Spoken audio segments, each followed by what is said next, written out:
जो exit poll के नतीजे हैं वो कोई क्लियर कट इंडिकेशन नहीं देते हैं, क्योंकि अलग अलग टीवी चैनल्स के जो एग्जिट पोल्स हैं उनके अलग अलग इंडिकेशंस हैं।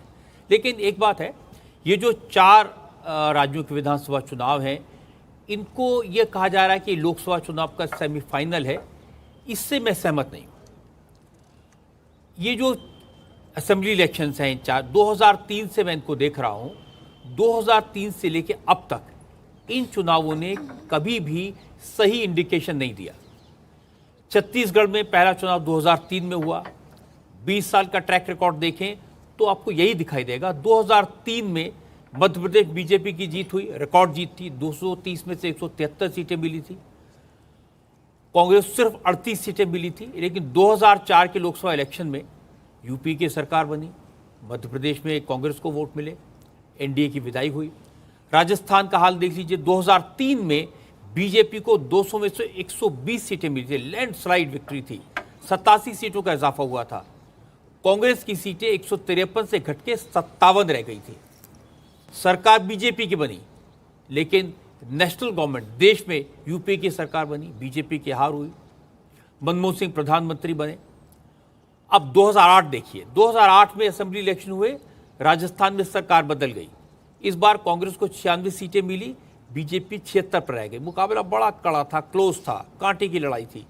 अशोक गहलोत मुख्यमंत्री बने, लोकसभा में भी कांग्रेस को फायदा मिला, कांग्रेस को 25 में से 20 सीटें मिली। 2008 में मध्य प्रदेश में फिर से बीजेपी जीती, शिवराज सिंह चौहान चीफ मिनिस्टर बने, लेकिन लोकसभा चुनाव हुआ, देश में कांग्रेस की सरकार बनी। अब सबसे इंटरेस्टिंग 2018 का चुनाव, नरेंद्र मोदी मैदान में, मध्य प्रदेश, राजस्थान, छत्तीसगढ़, तीनों राज्यों में बीजेपी की हार हुई, तीनों राज्यों में कांग्रेस की सरकारें बनी, ये सबको याद है। लेकिन कुछ ही महीनों बाद लोकसभा के चुनाव हुए। हमको याद रखना चाहिए, मध्य प्रदेश में 29 में से 28, राजस्थान में 25 में से 25 और छत्तीसगढ़ में 11 में से 9 सीटें बीजेपी ने जीती। यानी जिन तीनों स्टेट्स में असेंबली में बीजेपी की हार हुई थी, उन तीनों में जबरदस्त जीत नरेंद्र मोदी के नाम पर हुई। मोदी एक बार फिर प्राइम मिनिस्टर बने। तो इससे जो लोग कह रहे हैं कि ये 5 राज्यों के विधानसभा चुनाव आम चुनाव का सेमीफाइनल है, मुझे लगता है उनको एक बार इतिहास देखना चाहिए, समझना चाहिए और फिर अंदाजा लगाना चाहिए। राजनीति में कभी भी ऐसा नहीं होता कि 2 और 2 होंगे तो 4 हो जाएगा। एक मुद्दा, एक दिन, एक चेहरा, सियासत का रुख, ये सियासत का रंग बदलने के लिए काफ़ी होता है। जी, अब एक एक स्टेट का आपका असेसमेंट क्या रहा और कैसा चुनाव वहां पर रहा, ये समझना चाहते हैं। मध्य प्रदेश से शुरुआत करें। शिवराज सिंह चौहान ने आपके हिसाब से कैसा इलेक्शन लड़ा और क्या आपको लगता है कमलनाथ कहीं चुके? शिवराज सिंह चौहान उम्र में कमलनाथ से छोटे हैं, अनुभव में कमलनाथ से कम है। कमलनाथ चुनाव लड़ना, लड़ाना, जीतना जानते हैं, लेकिन मेहनत में शिवराज कमलनाथ से आगे हैं। ये दोनों की अपनी अपनी फितरत है, दोनों को मैं अच्छी तरह से जानता हूँ। पूरे चुनाव कैंपेन के दौरान शिवराज सिंह चौहान ने जितनी मेहनत की वो कम नेताओं में होती है। और सबसे बड़ी बात है, उनको इंडिकेशन दे दिया शायद आप मुख्यमंत्री ना बने, तो भी उन्होंने जान लगा दी। और दूसरी बात ये, मध्य प्रदेश का चुनाव पिछले 4-5 चुनावों से अलग है। मध्य प्रदेश में हर बात शिवराज के खिलाफ दिखाई दे रही थी। सबने कहा 18 साल से चीफ मिनिस्टर हैं। बीजेपी के नेता कहने लगे थे इनका चेहरा देख देख के लोग थक गए हैं। सब कहते थे फटीक फैक्टर काम कर रहा है। लोग कहते थे भाई नाराज नहीं है, कोई इन्होंने गलती नहीं की, लेकिन उनके चेहरे से ऊब गए हैं। सब लोग यही बात कहते थे। 18 साल की एंटी इनकम्बेंसी, ये कहा जा रहा था शिवराज के खिलाफ लोगों का गुस्सा है। और तीसरी बात, बीजेपी में गुटबाजी दिखाई दे रही थी। शिवराज को हटाने के लिए बहुत सारे लोग लाइन लगाए हुए थे, शिवराज की टांग खींचने वाले बहुत सारे नेता थे। सबको लगता था शिवराज हटेंगे तभी हमारा नंबर आएगा। सबने कहा कि इनके चेहरे सूख गए हैं। फिर सिंधिया, चौथा फैक्टर। बहुत से लोग कह रहे थे कि ग्वालियर चंबल रीजन में सिंधिया के पार्टी में आने से बीजेपी के लोकल लीडर्स नाराज हुए। सिंधिया के जो साथी थे, उनके जो सपोर्टर्स थे, उनके जो एमएलए थे, उनके बारे में कहा जाता था इन लोगों ने बहुत करप्शन की, इनको कोई रोकने वाला नहीं था। तो बीजेपी के लोग इनका विरोध कर रहे थे। और बीजेपी की जो टॉप लीडरशिप है उसको भी ये लगने लगा कि शायद शिवराज के चेहरे पर चुनाव लड़ने से नुकसान हो जाए, इसलिए शिवराज को चीफ मिनिस्टर का कैंडिडेट घोषित नहीं किया गया। और इस सब के बाद शिवराज निराश नहीं हुए, हताश नहीं हुए, विपरीत परिस्थितियों को उन्होंने चुनौती माना और फिर उन्होंने ज़बरदस्त कैंपेन किया। ये आज के ज़माने में कम देखने को मिलता है और बहुत मेहनत की है। 3-4 महीने पहले बाजी बिल्कुल कमलनाथ के हाथ में थी। अपनी मेहनत से, अपनी योजनाओं की बात करके, लाडली योजना की बात करके, बहनों की बात करके शिवराज सिंह चौहान ने बाजी पलटने का बड़ा काम किया। अब जो नतीजा है वो मुझे लगता है कि शिवराज सिंह चौहान ने अपना काम किया। जहाँ तक कमलनाथ का सवाल है, कमलनाथ के सामने इस बार एक मुश्किल सिचुएशन है। कांग्रेस की गुटबाजी नहीं दिख रही, ये उनके लिए फेवरेबल है। दिग्विजय सिंह साइलेंटली चुपचाप कैंपेन में लगे थे, शोर नहीं मचा रहे थे। उन्होंने कमलनाथ को कोई नुकसान नहीं पहुंचाया, ऐसी बयानबाजी नहीं की और पार्टी ने कमलनाथ को फ्री हैंड दिया। और कमलनाथ ने काफ़ी मेहनत की है, उनकी उम्र के हिसाब से, उनकी फितरत के हिसाब से बहुत मेहनत किया। और जो उनका फोकस था 18 साल की जो बीजेपी की सरकार है उसके खिलाफ वो माहौल बनाए। अब जनता का फैसला आने वाला है और कुछ ही देर में तय हो जाएगा, सबको पता चल जाएगा कि इम्तिहान में जनता ने कमलनाथ को पास किया या फिर शिवराज को नंबर दिए। सर, राजस्थान का इलेक्शन भी इस बार बड़ा दिलचस्प रहा है। अशोक गहलोत का जादू क्या चल पा रहा है? अशोक गहलोत को जादूगर इसलिए कहते हैं कि वो कुछ भी कर सकते हैं। मैं बहुत वक्त से उनको देख रहा हूँ। वो जो यूथ कांग्रेस में आए थे तो वो जादूगर थे और आज भी उनको जादूगर ही कहते हैं। प्रधानमंत्री भी अपनी कैंपेन में उनका नाम जादूगर की तरह कहते थे। और गहलोत जब अपना जादू दिखाते हैं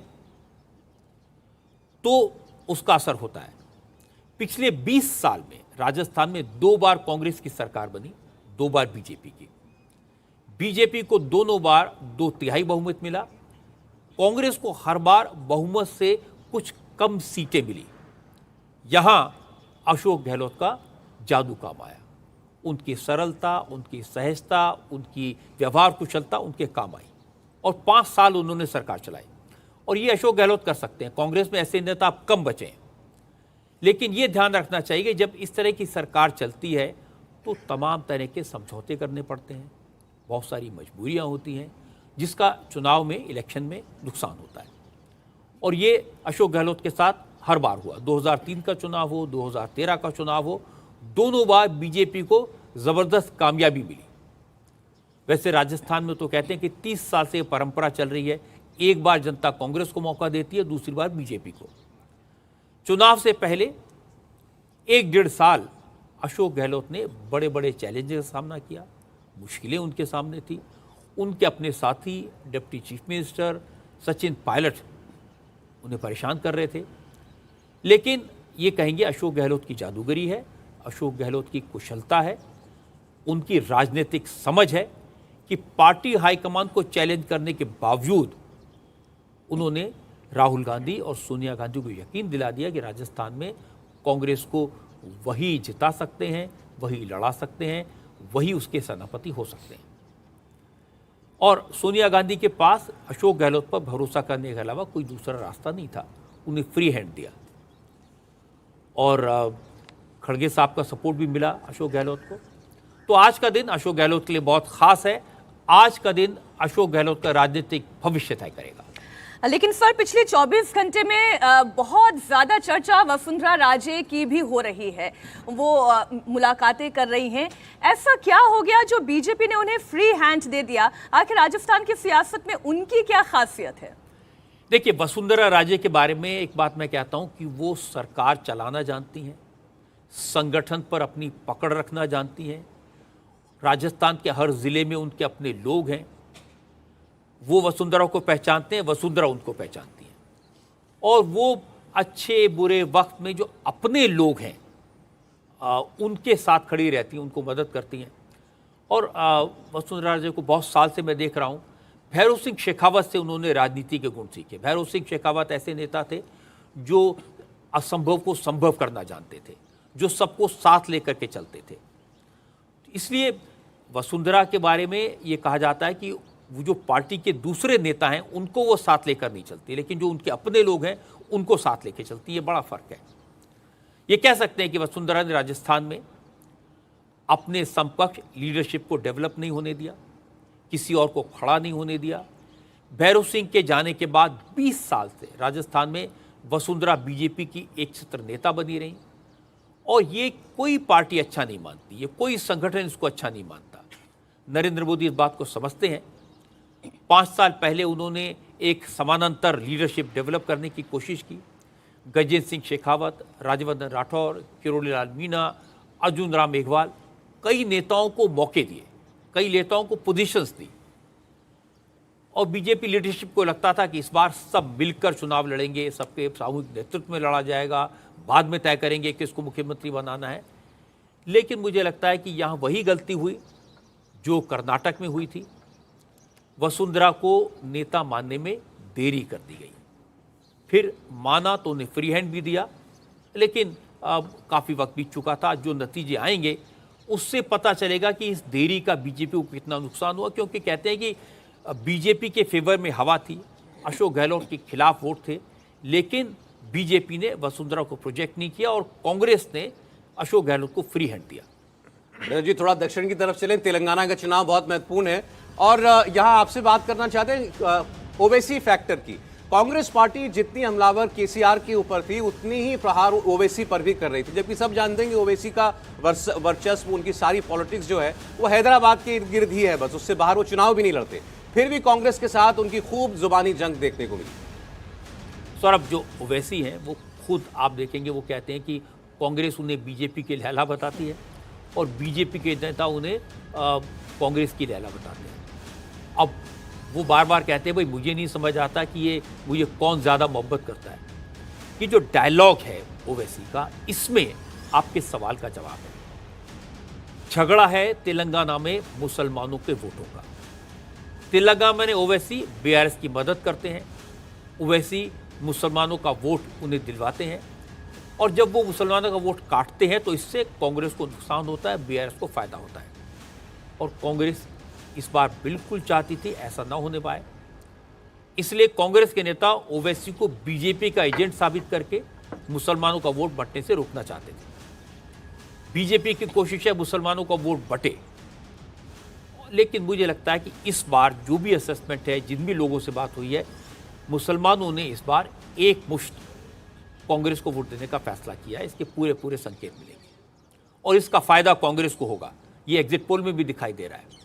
और ये समझना चाहिए कि तेलंगाना में ओवैसी की पार्टी सिर्फ 9 सीटों पर चुनाव लड़ रही है। 7 सीटें वो पहले भी जीतते रहे, इस बार भी उन्हें उम्मीद है कि 7 सीटें जीत जाएंगे। बाकी सीटों पर वो केसीआर के लिए कैंपेन कर रहे हैं। सर, केसीआर के बारे में तमाम एग्जिट पोल्स ये बता रहे हैं कि 2 बार सरकार चलाने के बाद उनका जाना लगभग तय। ये पोल्स का, सर्वे का आंकलन है, तो 2 बार जनता ने उनको मौका दिया, इस बार मोहभंग उनसे होगा, ऐसा क्यों लग रहा है? इसलिए कि सौरभ, केसीआर 10 साल से सरकार चला रहे हैं। उनके 2 बेसिस है, अगर आप उनकी बातें सुने, उनकी बेटे की बातें सुने, उनकी बेटी की बातें सुने, मुफ्त योजनाएं, सामाजिक समीकरण, उन्होंने किसानों के लिए बहुत किया, सिंचाई के लिए बहुत किया, बहुत मुफ्त में बहुत कुछ बांटा। लेकिन उनकी प्रॉब्लम है परिवारवाद। केसीआर की सरकार पर उनके पूरे परिवार का कब्जा है, संगठन पर परिवार का कब्जा है। तेलंगाना में सिर्फ एक परिवार की चलती है, इसलिए जो करप्शन के इल्ज़ाम लगे उसके लिए केसीआर के परिवार को जिम्मेदार लोगों ने माना और मुझे लगता है कि केसीआर का परिवार उनके राजनीतिक वनवास का कारण बनेगा। अब तेलंगाना के बाद बात छत्तीसगढ़ की कर लेते हैं। सर, छत्तीसगढ़ एकमात्र ऐसा राज्य है इन 5 विधानसभाओं में जिनमें सारे एग्जिट पोल एक ही डायरेक्शन में दिखाई दे रहे हैं। कक्का यानी कि भूपेश बघेल की जीत का अनुमान जताया गया है, ऐसा क्यों? देखिए मीनाक्षी, छत्तीसगढ़ में भूपेश बघेल हर मामले में बीजेपी पर भारी पड़े और अब से नहीं, पूरे 5 साल में, संगठन के मामले में, सरकार के मामले में और समीकरण बैठाने के मामले में और अपने पार्टी हाईकमान को कन्विंस करने में कि मैं ही चुनाव जिता सकता हूं। ये भूपेश बघेल की बहुत कार्यक्षमता है, व्यवहार कुशल है, सबको साथ लेकर के चले हैं, सबसे मिलजुल कर चले हैं और अच्छी सरकार उन्हें चलाई। मुझे लगता है इसका फायदा उन्हें होगा।